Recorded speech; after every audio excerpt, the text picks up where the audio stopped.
non-belief. The result is 20% of Australians currently say they have no belief. In New Zealand, however, they list non-belief at the top and put the religions after that. And the result is that they get 32% non-believers. So is this a real difference between the countries? I think there's very little difference between the countries because New Zealand mixes mainly with Australia rather than anywhere else on earth, so they're probably really the same. And as a colleague of mine put it, summarised with the headline, Jesus romps home on the donkey boat. And that is that many people in filling out the census question go look at the religions that come to Anglican. Yes, my father was an Anglican, so I must be Anglican. They tick that box. They get down to no religion and it's too late. They've already marked the box. So the first box gets it. Whereas in New Zealand, there's no religion and a good part of the people tick that box and they don't bother to go on to one of the religions. So we think it's the order of questions on the paper that does it, and that's why the donkey vote in Australia goes to religions and the donkey vote in New Zealand goes to no religions. Now, a few statistics from the census. This chart shows the non-religious people by birthday, and by cohorts that means you're tracking the same people from year to year on the census. So we've got 2 years of census here, and we're seeing that people born earlier in the century had a much lower non-belief than people who were born lately. Probably the most notable thing is that the curves pretty well lie on top of one another, more or less. So therefore, it means that shows that people don't change their belief very much once they're at about 15 or 20 years old. Because as the censuses roll by, they give the same answer to the question. So by the time you're mature, your beliefs are pretty well locked in. Therefore, as the years go by, the curve will progress.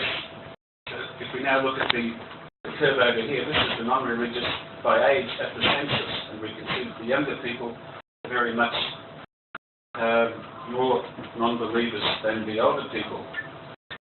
And what this tells us is that if there's no further change, then these younger people will by definition grow older, and this curve will march to the right.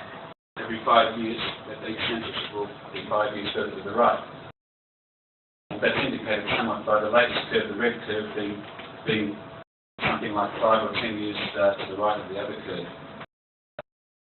Now, so that shows that in the fullness of time, if there was no change in the demographics in Australia, just through people aging, the current young people, which are about 24% non-believers, will have progressed through to the entire population in the fullness of time. So Australia will end up 24% non-believers with no other changes. And if we correct that for the donkey vote, back to the 12% to New Zealand, retrieve the computer, then that means 36%. If there's no demographic changes in Australia, we'll end up being 36% non-believers, which is a very large slice, larger than any individual religion. Let's look at the overseas situation. This is an ARIS survey in the USA, and that shows that as the years go by, the no religions are steadily increasing. So it confirms that in another country also the non-belief is increasing.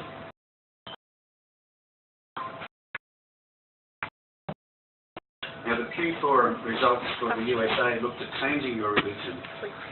So they looked at the situation that a family was raised in and their current belief as adults. So this is quite interesting. It doesn't support either one view or the other, but it's another very interesting statistic. And so those born unaffiliated with the religion are quite likely to remain unaffiliated in adulthood. But not entirely. Some of them flow through to Protestant, for example. Those born Catholic are very likely to remain Catholic. But a few of them trickle through to Protestants or to unaffiliated. Those born Protestant are very, very likely to remain Protestant, with only a few flowing through to the unaffiliated. And those born in the other religions, there's a very small amount in the USA at present, and doesn't really show up on the chart. So this is showing that you're very likely to stay in the family circumstances you were brought up in. Now let's look at another factor in Australia. As we know, there are some Muslim schools operating in Australia, and there's been a big application for a new one in Sydney's West. And why do the leaders press so strongly for a Muslim school? Because basically that will shield the children from other belief systems until they're about 16 years old. And as I said before, that's when you're locked in to a religious system. So the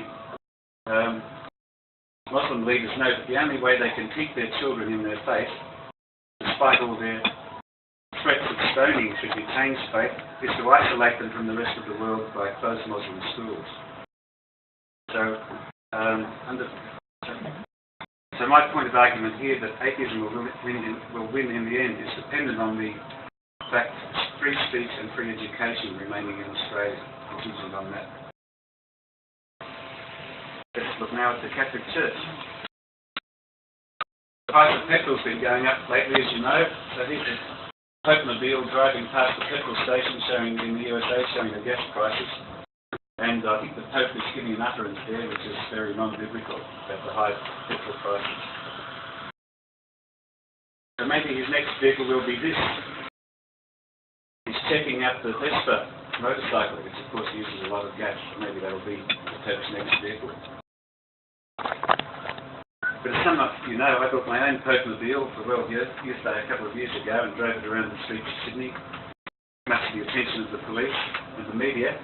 And this is the Pope-mobile in the Mardi Gras in Sydney last year. So we can see in this case we have a live Pope in the back, and he's got a gold telephone and he's talking through his gold-plated satellite dish looking for his invisible friend in the sky. Since we're in the Southern Hemisphere, he had great difficulty finding his invisible friend. So